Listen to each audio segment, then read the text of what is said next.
Naveen Naveen Naveen Naveen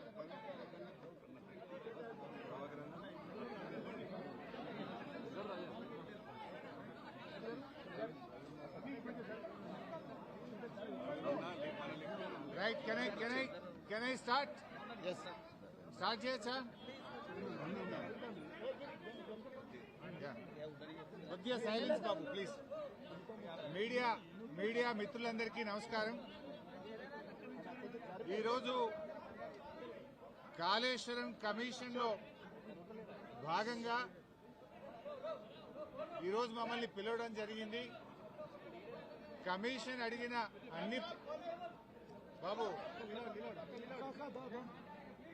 commission అడిగినటువంటి అన్ని ప్రశ్నలకు కూడా సమాధానాలు చెప్పడం జరిగింది. వారికి సమాధానాలు నోటి మాటగా చెప్పడమే కాదు, అన్ని రకాల ఎవిడెన్స్లు కూడా పూర్తి స్థాయిలో అందించడం జరిగింది. నేను మీడియాతో కూడా ఒకటే కోరుతా ఉన్నా, ఎందుకంటే మేము కమిషన్ ముందు హాజరై వచ్చి ఇక్కడ నేను రాజకీయాలు మాట్లాడడమో ఇతర అంశాల జోలికి వెళ్లను. రాజకీయాలుంటే రేపు మాట్లాడుకుందాం, క్వశ్చన్ అండ్ ఆన్సర్స్ రేపు అడగండి, అన్నిటికీ ఆన్సర్ ఇస్తా. బట్ ఈ రోజు ఎందుకంటే కమిషన్ ముందు ఏం జరిగిందో మీకు కావాలి, ఎందుకంటే ఐ కెనాట్ మిస్గైడ్. లోపల ఒకటి చెప్పి బయట ఒకటి చెప్పడం అనేది తప్పవుతుంది. లోపల ఏం జరిగింది, కమిషన్ కు నేను ఏం చెప్పాననేటువంటి అంశాలు మాత్రమే మీ ముందుంచుతాను. మీకు మిగతా ఎన్ని క్వశ్చన్స్ ఉన్నా, ఎన్ని పొలిటికల్ గా కావాలన్నా రేపు మాట్లాడుకుందాం. Today I will not speak any politics. ముఖ్యంగా మొట్టమొదలు తమ్మిడిహట్టి నుంచి మేడిగడ్డకు ఎందుకు మార్చారు అనే దాని మీద చాలాసేపు డిస్కషన్ జరిగింది. దానికి నేను సవివరంగా సమాధానం చెప్పడం జరిగింది. ముఖ్యంగా కొత్తగా ఏర్పడ్డ తెలంగాణ ప్రభుత్వం తమ్మిడిహట్టి దగ్గరే దాన్ని కట్టడానికి అన్ని రకాల ప్రయత్నం చేశాము.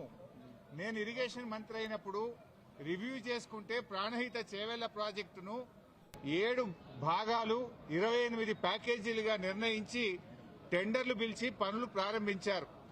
హెడ్ దగ్గర పని స్టార్ట్ చేయకుండా తోకల దగ్గర పని స్టార్ట్ చేసిండ్రు. ఎక్కడైతే నీళ్లు డ్రా చేయాలో, ఎక్కడైతే తమ్మిడిహట్టి దగ్గర నుంచి నీళ్లు తేవాలో అక్కడి నుంచి పని ప్రారంభించకుండా ఎక్కడెక్కడో కాలువలు టన్నెలు తవ్వారు. సో నేను ఇరిగేషన్ మంత్రి అయిన తర్వాత రివ్యూ చేసి, మరి ఈ ప్రాజెక్టులో ఆల్రెడీ ఖర్చు జరిగింది కదా, దీన్ని కొనసాగించాలని అప్పటి మహారాష్ట్ర కాంగ్రెస్ ప్రభుత్వానికి మేము కన్సల్ట్ చేశాం. హసన్ మిష్రిఫ్ గారు కర్ణాటక ఇరిగేషన్ మినిస్టర్ గా ఉంటే ఆయన దగ్గరికి ప్రభుత్వం ఏర్పడ్డ నెల రోజులకే వెళ్లి, మీరు దయచేసి మాకు అనుమతి ఇవ్వండి, మేము ఇక్కడే మహారాష్ట్ర ప్రభుత్వానికి మేము కోరాం, దయచేసి మాకు అనుమతి ఇవ్వండి, మేము మా వాళ్ళు మాకంటే ముందున్న ప్రభుత్వం మరి తమ్మిడిహట్టిని నిర్ణయించుకొని ఆల్రెడీ పనులు ప్రారంభించారు, 28 ప్యాకేజీలకు టెండర్లు పిలిచారు, మమ్మల్ని ఇక్కడ కట్టుకోవడానికి అనుమతి ఇవ్వండి అని అప్పటి మహారాష్ట్ర కాంగ్రెస్ మంత్రి, నీటిపారుదల శాఖ మంత్రి హసన్ మిష్రిఫ్ గారిని కోరాం. ఆ మినిట్స్ ఆఫ్ ద మీటింగ్ కూడా కమిషన్ కి అందించాను.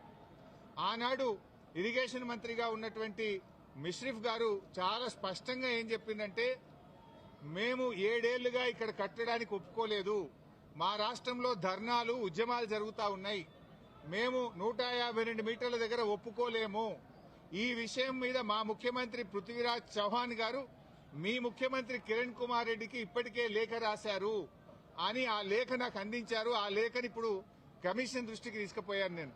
ఆ లేఖలో ఏముందంటే, మీకు మీరుగా నిర్ణయించుకొని పనులు ప్రారంభిస్తే మీరు చేసే ఖర్చు, మీరు చేసే డబ్బు ఏదైతే ఖర్చు చేస్తుందో అదంతా వృధాగా మారే అవకాశం ఉంది అని పృథ్వీరాజ్ చౌహాన్ గారు మన రాష్ట్ర ముఖ్యమంత్రికి రాసిన లేఖను ఆనాటి కాంగ్రెస్ మంత్రి నాకు ఇచ్చారు.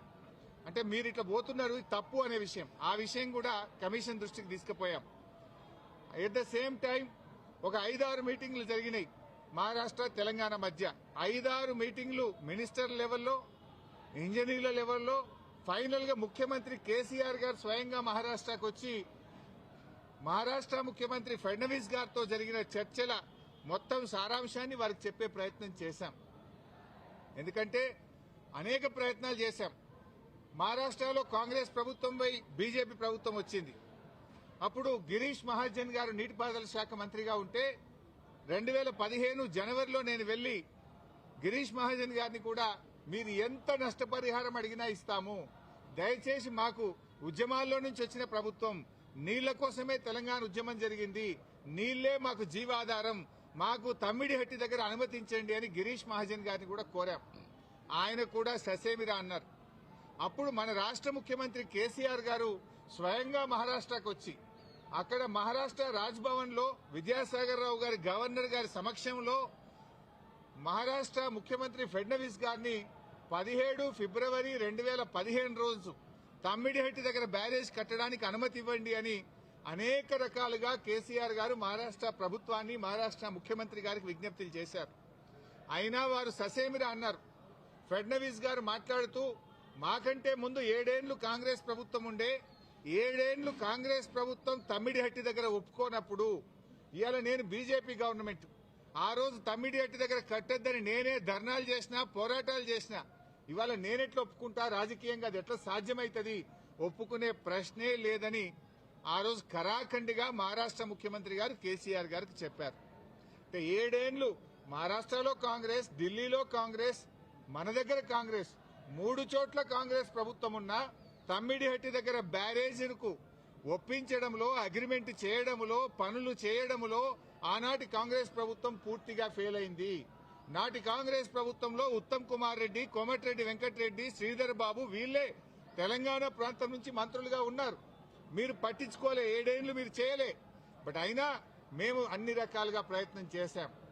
ఇంత మధ్యలోనే, ఈ సమయంలోనే సెంట్రల్ వాటర్ కమిషన్ తమ్మిడిహట్టి దగ్గర నీళ్లు లేవు అని 2 లేఖలు రాసింది. 2 లేఖల్లో స్పష్టంగా అక్కడ నీటి లభ్యత తక్కువ ఉంది, మీరు ప్రత్యామ్నాయం చూసుకోండి అని మనకు కేంద్ర సిడబ్ల్యూసి మనకు చెప్పడం జరిగింది. అదేవిధంగా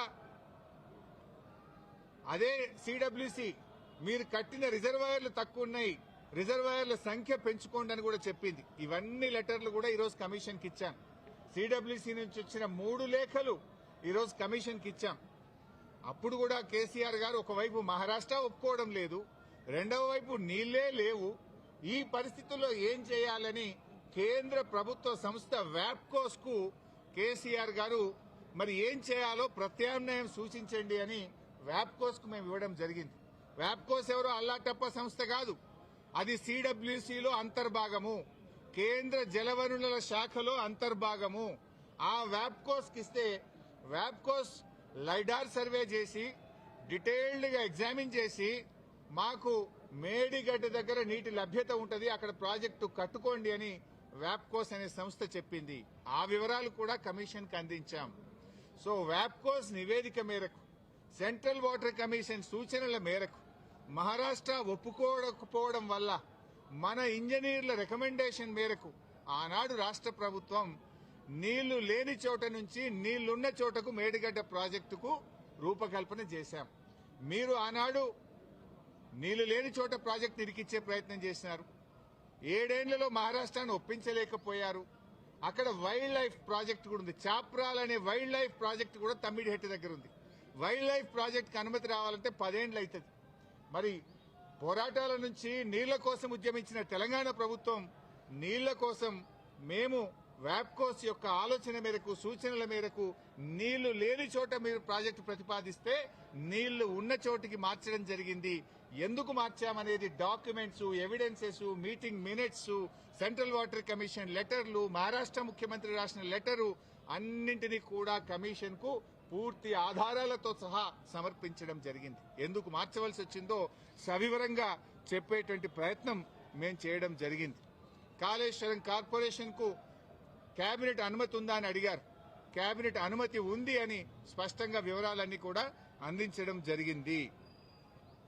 అదేవిధంగా బ్యారేజీ లొకేషన్ మార్పుల గురించి కూడా అడిగారు. అన్నారం, సుందిళ్ల గురించి అది ప్యూర్లీ టెక్నికల్ డెసిషన్. ఇంజనీర్లు డీటెయిల్డ్ సర్వే ఆధారంగా దేశంలో అనేక ప్రాజెక్టులకు కూడా ఈ రకంగా మారుతుంటాయి. మన నాగార్జున సాగర్ కూడా మారింది, ఎస్ఆర్ఎస్పీ ప్రాజెక్టు కూడా మారింది. సో అది ఏదన్నా డెసిషన్ బ్యారేజ్ కొంత ముందుకు వెనకకు జరిగేది అది ఇంజనీరింగ్ డిపార్ట్మెంట్ తీసుకోవాల్సినటువంటి నిర్ణయాలు అనేటువంటి విషయాన్ని కూడా కమిషన్ గారు అడిగినప్పుడు మేము చెప్పడం జరిగింది. మొత్తంగా ఈ ప్రాజెక్టులో రిజర్వాయర్ల కెపాసిటీ ఎంత, నీటి నిల్వ సామర్థ్యం ఎంత ఉంది అని అడిగితే 141 టీఎంసీల సామర్థ్యం ఉందని చెప్పి కూడా మేము వారికి చెప్పడం జరిగింది. అదేవిధంగా కాళేశ్వరంను కొంతమంది ఇవాళ పిచ్చి పిచ్చిగా కూలేశ్వరం అని మాట్లాడుతున్నారు. మొన్ననే నేను ప్రజెంటేషన్లో కూడా సవివరంగా చెప్పాను. కాళేశ్వరంలో 100 భాగాలు ఉన్నాయి. 100 భాగాల్లో అన్ని ఇంటాక్ట్ ఉన్నాయి.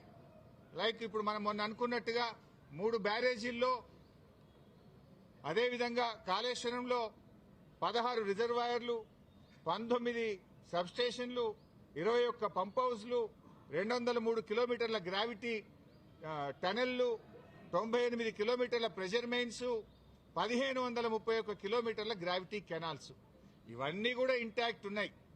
ఒకవైపు ముఖ్యమంత్రి గారు మొన్న పోయి గంధమల్లకు శంకుస్థాపన చేశారు. మరి గంధమల్లకు నీళ్లు ఎక్కడి నుంచి పోతాయి? మల్లన్న సాగర్ నుంచి పోతాయి. మల్లన్న సాగర్ ఎక్కడిది? కాళేశ్వరంలో అంతర్భాగం. ఇంకొక వైపు హైదరాబాద్ కు మూసీ సుందరీకరణకు నీళ్లు తెస్తా అంటున్నారు. ఎక్కడి నుంచి తెస్తా అంటున్నారు? మూసీకి హైదరాబాద్ కు 30 టీఎంసీల నీళ్లు తెస్తామంటున్నారు. మల్లన్న సాగర్ నుంచి తెస్తామంటున్నారు. మల్లన్న సాగర్ ఎక్కడిది? కాళేశ్వరంలో అంతర్భాగం. అంటే ఇంత స్పష్టంగా ఒకవైపు ప్రభుత్వమే కాళేశ్వరం మీద ఆధారపడి హైదరాబాద్ కు 30 టీఎంసీల నీళ్లు తేవడానికి టెండర్లు పిలుస్తుంది. ఇంకొక వైపు మల్లన్న సాగర్ మీద ఆధారపడ్డ గంధమల్లకు టెండర్లు పిలిచి ముఖ్యమంత్రి శంకుస్థాపన చేస్తారు. ఇంకొక వైపు కాళేశ్వరం కూలింది, కుప్పగూలింది, కాళేశ్వరం లేదు అంటారు. అంటే ఇవాళ ప్రభుత్వం డొల్లతనం పూర్తిగా బయటపడ్డది. ఎప్పటికైనా కాళేశ్వరమే తెలంగాణకు లైఫ్ లైన్, జీవధార అనేది ఇవాళ ప్రజలకు స్పష్టమైంది. కమిషన్ ముందు కూడా చాలా వివరంగా అన్ని కూడా మేము ఏది నోటి మాటగా చెప్పలే, విత్ డాక్యుమెంటరీ ఎవిడెన్స్, సాక్ష్యాధారాలతో సహా గత ప్రభుత్వంలో తీసుకున్న నిర్ణయాలు, సిడబ్ల్యూసీ రిపోర్ట్లు, వ్యాప్కోస్ రిపోర్ట్లు, కేబినెట్ నిర్ణయాలు అన్ని కూడా ఆధారాలతో సహా కమిషన్ కోరిన విధంగా మేము సబ్మిట్ చేయడం జరిగింది. See, today no questions, all political questions I will answer tomorrow in Telangana Bhavan.